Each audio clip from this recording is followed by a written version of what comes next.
Nah, sekarang kita coba bagaimana di koordinat yang lain. Misalkan yang sering dipakai itu adalah koordinat polar ya.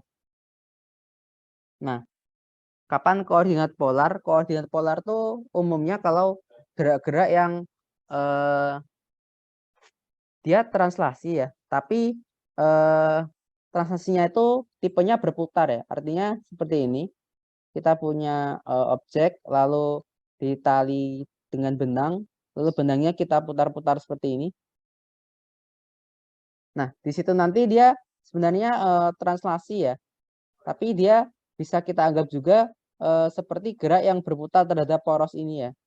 Nah, itu nanti kalau gerakan yang ada porosnya seperti ini, intinya gerakan yang ada satu titik poros ya, itu kita akan pakai koordinat polar untuk mempermudah ya, karena kalau pakai kartesius bakal ribet.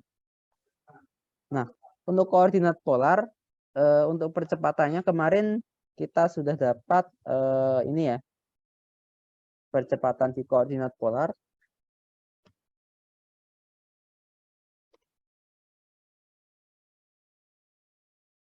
Ini percepatan.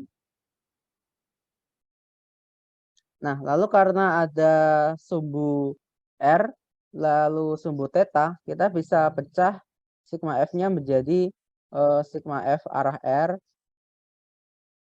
topi, dan sigma F arah theta ya. Atau istilah lainnya, arah R itu merupakan arah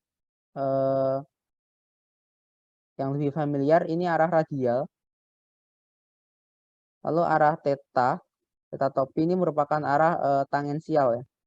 Jadi istilah yang lebih familiar adalah radial dan tangensial ya. Nah, kalau kita pakai seperti ini, maka hukum 2 Newton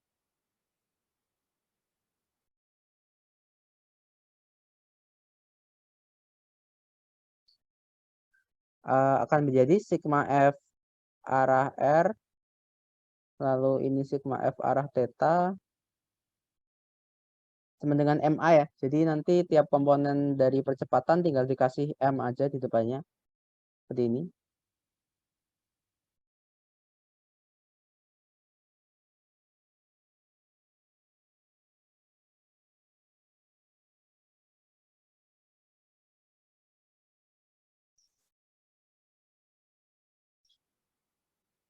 Nah, ini merupakan hukum Newton kalau di koordinat polar ya.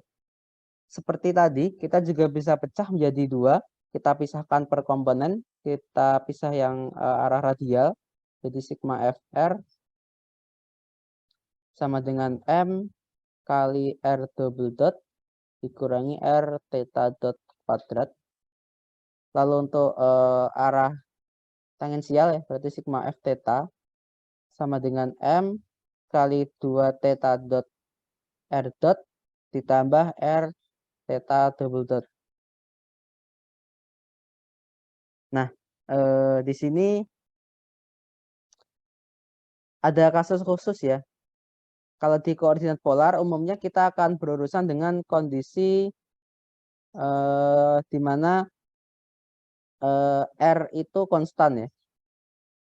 Misalkan seperti tadi, kalau kita mengaitkan ini ke satu massa ya, lalu ini panjangnya L, kita putar-putar ini, entah itu muter-muter horizontal atau vertikal, maka panjang dari poros ke benda itu kan L, tidak berubah ya.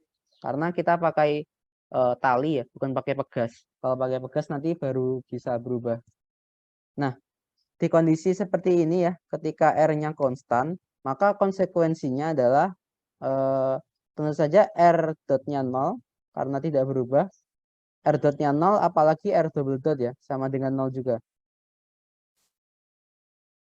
Nah, kita akan dapatkan sigma FR sama dengan minus M R theta dot kuadrat.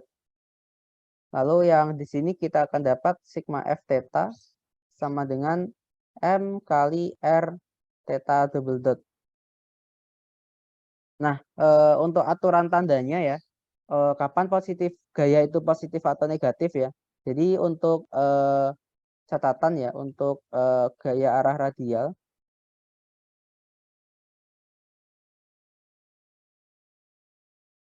itu positif kalau keluar sumbu.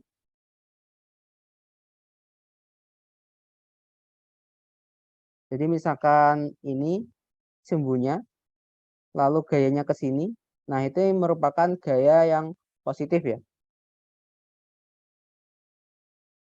Selanjutnya kalau negatif tanda gayanya, berarti dia kalau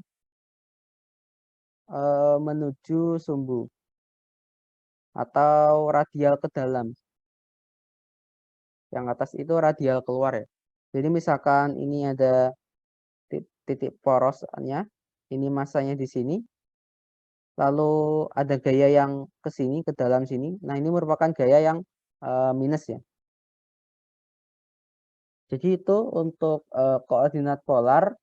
Nah nanti di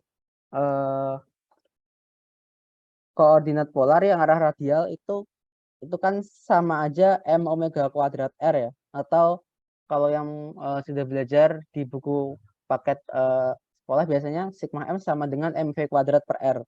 Nah itu sama aja ya, pernyataannya ekivalen dengan ini. Karena kalau kita perhatikan ya untuk kondisi R konstan, kalau kemarin di bagian kecepatan ya, kita kan dapat V-nya ini ya. Kita dapat V-nya kan seperti ini kalau di polar. Nah, kalau dia R dotnya sama dengan 0, maka ini akan sama dengan R theta dot theta topi ya. Nah, berarti dia kalau R dotnya 0, otomatis kecepatannya hanya arah tangensial. Sehingga dari sini nanti kalau kita misalkan kecepatan tangensial itu misal kecepatannya kan hanya tangensial ya, berarti V sama dengan V arah theta seperti ini.